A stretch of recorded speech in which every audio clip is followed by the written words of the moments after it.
Good morning. So I hope you guys can hear me okay.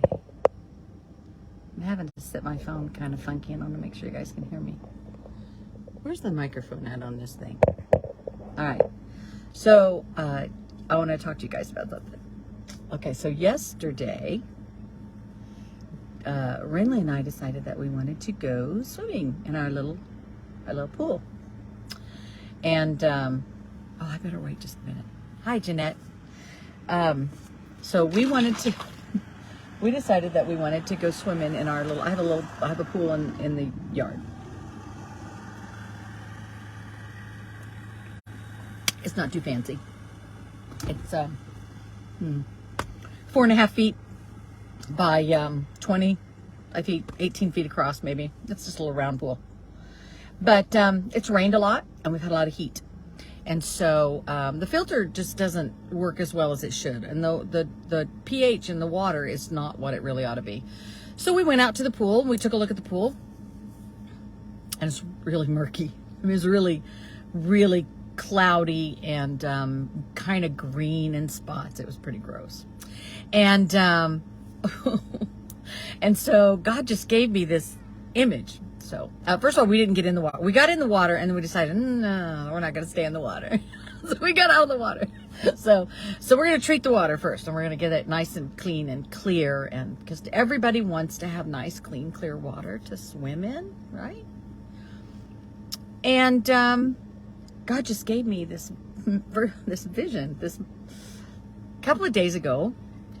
Hi, thank you, Susan. I miss you. I have to talk to you about what's going on with me one of these days, so we have to sit and chat. So, but I got this vision, and a couple of days ago, or it reminded me a couple of days ago, I had an insurance agent calling me. Now I'm self-employed, and so I am currently paying for my own health insurance, and so I've been shopping around for health insurance, and the guy called me.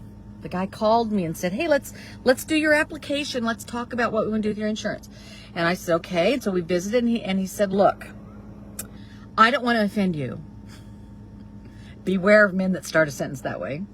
I don't want to offend you, but if you really want to get approved for this insurance, if you want to be approved for the insurance, hi, Donna. I need you to fudge a little bit on your information. I said, what do you mean fudge a little bit on my information? And he said, well, I can almost guarantee approval at this rate if we just bring your weight down a little bit on the application. I said, well, what's a little bit? Not that it mattered at that point. I'd already decided that didn't matter. I said, what do you mean a little bit? And he said, well, we're going to give you an inch. We're going to make you 5'3" instead of 5'2", and we're going to change your weight by about 50 pounds. Just, because we want to make sure you get approved. Okay, now I'm in the middle of starting a ministry. I'm in the middle of trying to tell the Lord, I want to serve you. I want to show you. I want to help other people see you. So I want to show you and your mercy and your ability to show people how to forgive. I want to do that. I was not even partially tempted to lie to this guy, to let this guy lie for me on my application. I just told him, well, I'm not doing it. I'm doing it.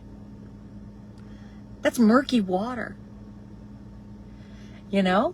When you ask God to give you clarity, purpose, show you how to go, which way to go, and yet you still want to choose to do things you know to be sinful or act in ways you know to be dishonest, you play right into the enemy's hands by lying or cheating or being unkind to your fellow man or whatever it is. That is murky water. And you cannot find clarity of purpose in God's family if you continue to swim in murky water. So I told the guy, I'm not going to lie, I'm not doing it.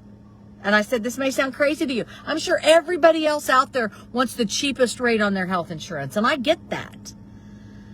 But I'm not lying to get it. So either God will provide another way, or I'm going to be okay paying more money for my health insurance. But I'm not going to lie to make sure my rate stays okay. You can't do that.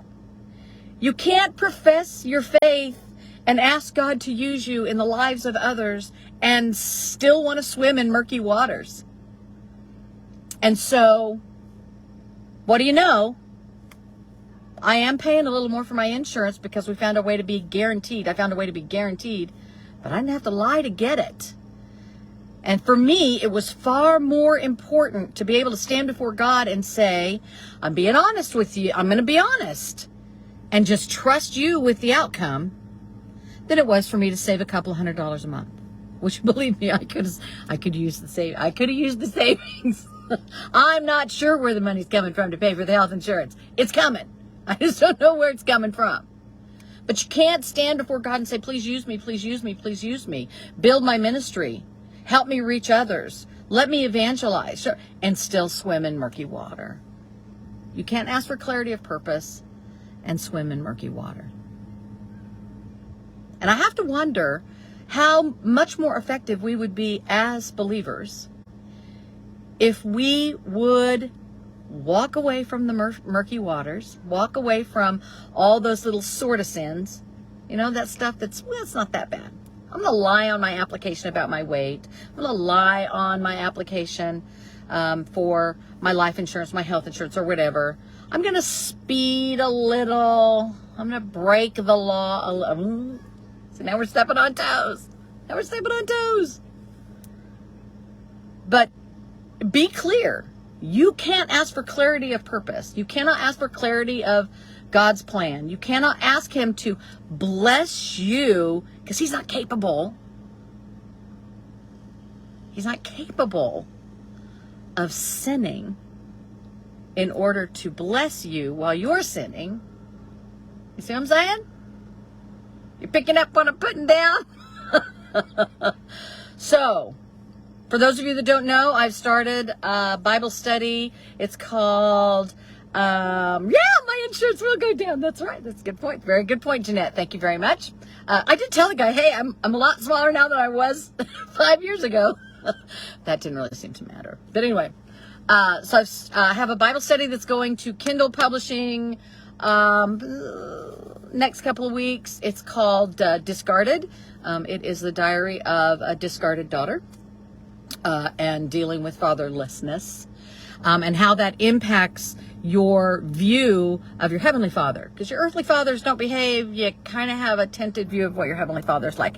So that study goes to press really soon. But I kept thinking in my head when this guy was telling me, oh, no, we're just going to lie a little. We're just going to lie a little bit. It's a little lie.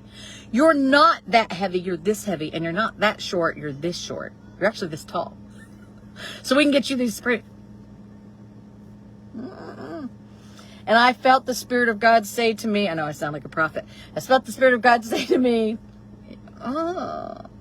who is the father of lies? And that's whose hands you want to play into before starting this ministry that I really believe God's called me to do. I mean, that's really what we want to do. Stop swimming in murky waters. Stop swimming in murky waters. It's not worth it. Ugh. Freedom. Walk in freedom. Walk in freedom. All right. I'll tell you guys more about the discard study. I'm not sure what God is doing there, but it makes me cry every time I think about it. It's very humbling to see God put these thoughts and ideas and things in my mind and bring people into my life that connect with me on that level about the discarded daughter study.